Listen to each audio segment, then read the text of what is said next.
নমস্কাৰ আপোনালোকে চাই আছে 24 লাইভ মই বৰ্ষা আপোনাৰ হৈতে আৰু আপোনালোক সকলোকে 24 লাইভৰ ফ্যামিলিৰ তৰফৰ পৰা নৱবৰ্ষৰ শুভেচ্ছা জ্ঞাপন কৰিছো নৱবৰ্ষ 2022 ৰ শুভেচ্ছা জ্ঞাপন কৰিছো আৰু আগবাঢ়িছো পৰৱৰ্তী বাতৰিলৈ 7 জানুৱাৰীৰ দিনটো আপোনালোকে সময় নোট কৰি ৰাখক 7 জানুৱাৰী হৈছে মুছলমান সকলৰ প্ৰথম জুম্মা আৰু প্ৰথম জুম্মাৰ দিনটোতে সাজু হৈছে মুছলমান সকলে প্ৰাণ আহুতি দিবলৈ 20000 মুছলমানে একেলগে কৰিব সাৰেন্ডাৰ কৰাৰ পাছতে তেওঁলোকে হাত বান্ধি থিয় হৈ থাকিব প্ৰথম জুম্মাৰ নামাজ আদায় কৰাৰ পাছতে তেওঁলোকে থিয় হৈ থাকিব হাত বান্ধি আৰু কৈছে যে আপোনালোক আহক আৰু আমাক হত্যা কৰক জনাই গৈছো এই খবৰটো আপোনালোকক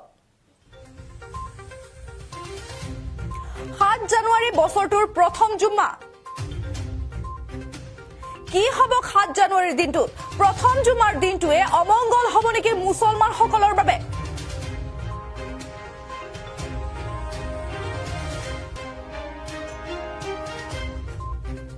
আৰু আমি আপোনালোকক জনাই গৈছো এই খবৰটো যে দেশৰ বাবে অহৰি সংকেত কিয়নো দেশৰ প্ৰতিগৰাকী সাধু সন্যাসীক নিমন্ত্ৰণ জনাইছে এগৰাকী মৌলবীয়ে আৰু এগৰাকী মৌলবীয়ে নিমন্ত্ৰণ জনাইছে দেশৰ সাধু সন্যাসীক অসম্ভৱ কাম কৰিছে এইবাৰ কিন্তু কিয় নিমন্ত্ৰণ জনাইছে জনাই গৈছো মৌলবী তকিৰ ৰাজাই দাবত জনাইছে প্ৰতিগৰাকী সাধু সন্যাসীৰ লগতে আৰক্ষী প্ৰশাসনক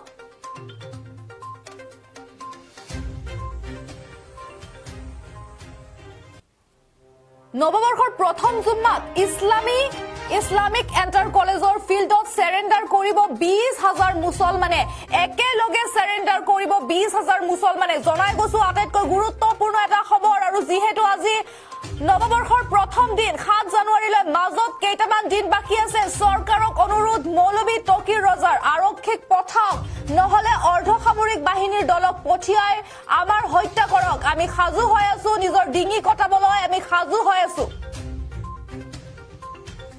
জনাই গৈছো এই গুৰুত্বপূৰ্ণ খবৰটো আমি আৰু সহ্য নকৰো আৰু কৰিব নোৱাৰো এইভাবে আমি হাত বান্ধি থিয় হৈ থাকিম আপোনালোক আহক আপোনালোকক স্বাগতম জনাইছো আপোনালোক আহক আৰু আমাক হত্যা কৰি থৈ যাওক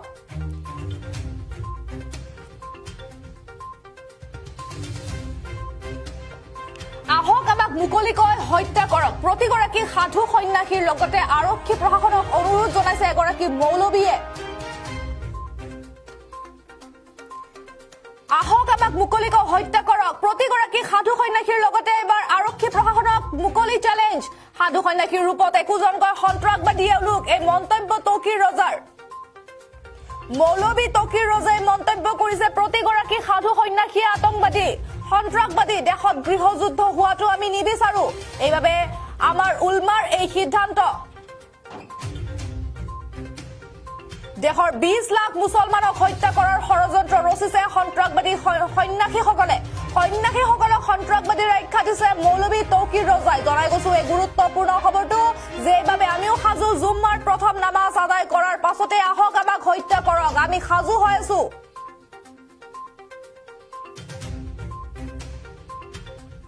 আৰু আমি আপোনালোকক জনাই গৈছো এই জানুৱাৰী দিন আপোনালোকে তাৰিখ নোট কৰি ৰাখক 7 জানুৱাৰী মুছলমান সকলৰ প্ৰথম জুম্মাৰ দিনটোতে মুছলমান সকলে 20000 মুছলমানে একেলগে কৰিব সাৰেন্ডাৰ হাত বান্ধি থিয় হৈ থাকিব কৈছে যে আমি হাত বান্ধি থিয় হৈ থাকিম আপোনালোকক আমি স্বাগতম জনাইছো আপোনালোক আহক আৰু আমাক হত্যা কৰক 7 জানুৱাৰীত সাৰেন্ডাৰ কৰিব 20000 মুছলমানে মুছলমানক হত্যা কৰাৰ দাবত আহক আমাক হত্যা কৰক কি হ'ব 7 জানুৱাৰীৰ দিনটোত দেশৰ বাবে অমংগল হ'ব নেকি মুছলমান সকলৰ বাবে অমংগলৰ দিন হ'ব নেকি 7 জানুৱাৰী যিহেতু 7 জানুৱাৰী তেওঁলোকৰ নৱবৰ্ষৰ প্ৰথম জুম্মা আৰু মুছলমান সম্প্ৰদায়ৰ জুম্মাৰ দিনটো লাকি দিন হিচাপে সকলোৱে জানে কিন্তু দেশৰ বাবে অহৰি সংকেত হ'ব নেকি কিয়নো দেশৰ প্ৰতিগৰাকী সাধু সন্যাসীক নিমন্ত্ৰণ কৰিছে এগৰাকী মৌলবী আৰু এই দৃশ্য আমি আপোনালোকক দেখুৱাইছো এই মৌলবী গৰাকী নিমন্ত্ৰণ কৰিছে মৌলবী গৰাকীৰ নাম হৈছে তকিৰ ৰাজা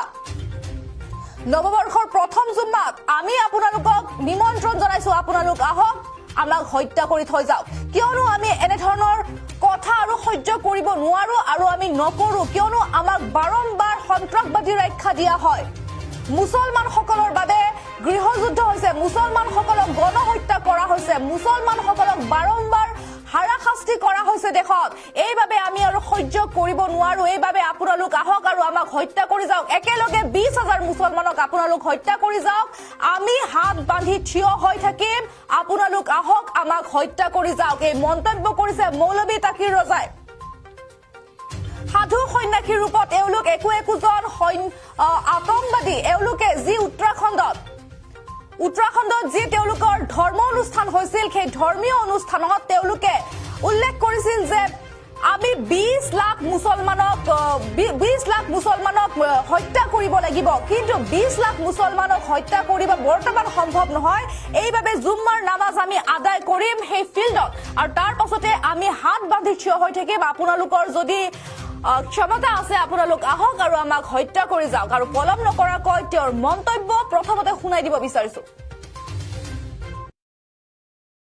नहीं करेंगे। किसी किस्म का ऐसी स्थिति अगर हमारे देश में बनती है तो ये हमारे लिए निहायत शर्म की बात है। वो तो देशद्रोही हैं, उन्हें देश से प्यार नहीं है बल्कि सत्ता से और अपने मफाद से मोहब्बत करने वाले लोग हैं। लेकिन हम तकलीफ में रहकर, परेशानी में रहकर भी अपने देश से प्यार करने वाले लोग हैं।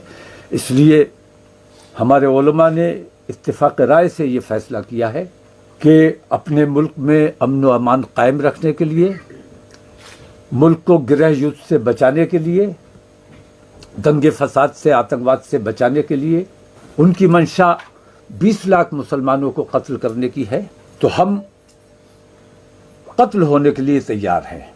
आप हुकूमत से मैं मांग करता हूं कि हुकूमत अपने उन आतंकवादी गुंडों को भेजकर हमारा चाहे तो कत्ल कराए, या सैनिक और अर्धसैनिक बल तमाम आपके ज़ेर हुक्म हैं, आप चाहे तो उन्हें हुक्म देकर हमारा कत्ल कराएं। लेकिन अब हम सब्र करने वाले नहीं हैं। मुल्क के अमन व अमान के लिए हमने ये फैसला किया है कि आने वाले जुमे को 7 जनवरी को इस्लामिया इंटर कॉलेज के मैदान में 20,000 मुसलमान स्वेच्छा से, अपनी मर्जी से सरेंडर करेंगे। और दावत दी जाती है, चाहे पुलिस को भेजकर, चाहे अर्धसैनिक बलों को भेजकर, चाहे अपने उन आतंकवादी गुंडों को भेजकर, जिस तरह भी चाहे हुकूमत हमारा कत्ल करवा सकती है। हम उसके लिए किसी किस्म की कोई दाद और फरियाद भी नहीं करेंगे।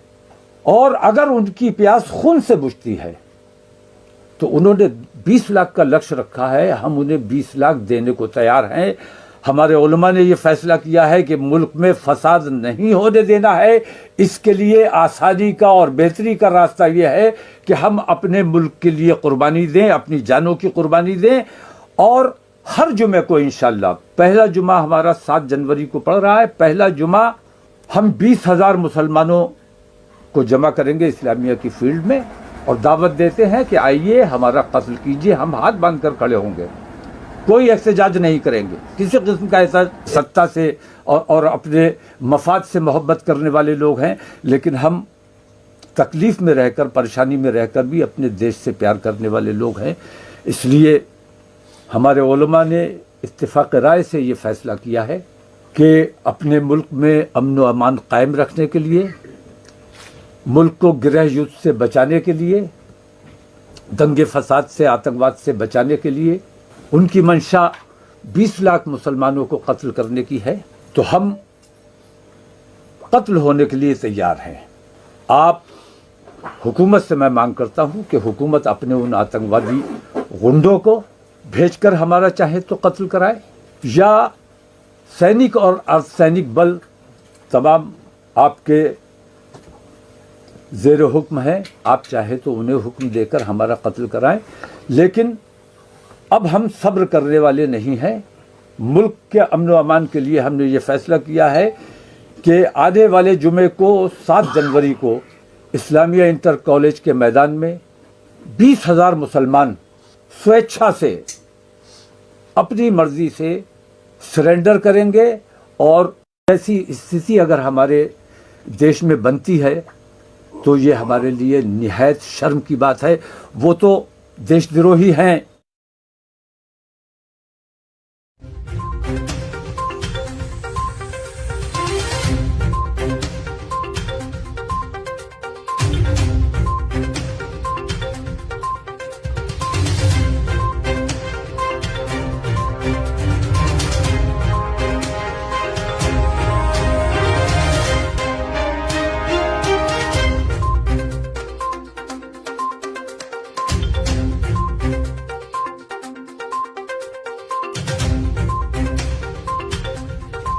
দিছে।